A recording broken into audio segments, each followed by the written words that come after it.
Back here in the island, some residents in western Nassau County are very frustrated tonight because they're being restricted from using a village park. Our Antoinette Biordi is at Memorial Park in New Hyde Park with more on what's divided that community. Antoinette.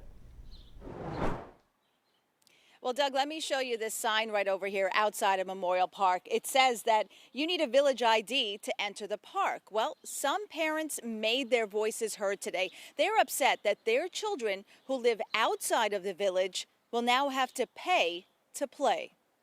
Let kids play! Let kids play! These kids and parents say instead of protesting outside of Memorial Park in New Hyde Park on a beautiful day, they should be inside the park playing instead.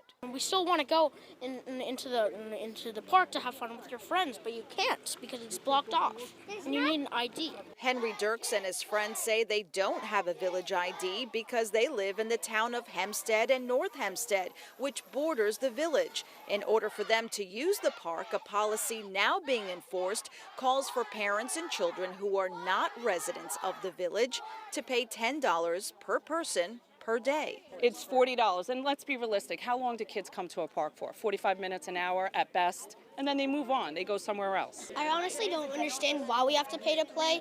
Why can't we just come in?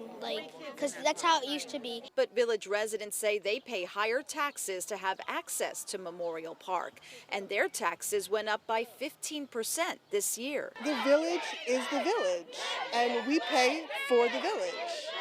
So that's what it should be. The village mayor tells us the policy has existed since 2012, but hasn't been enforced until now. With all due respect, the free ride is over. Village Mayor Christopher Devane says he found out that 60% of the people using the park were non-residents, and the park was littered with garbage, there was drug activity, graffiti, and damaged basketball nets.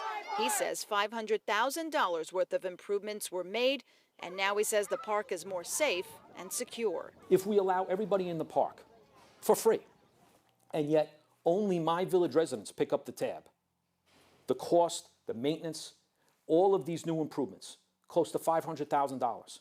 How is that fair? But non-village residents say they want their park back. Let the kids and dogs play. This is not fair to us. The kids and the dogs are suffering. Now, if you live in the village and you want to bring a non-village guest to the park, it'll cost $5. Children under 5 are free.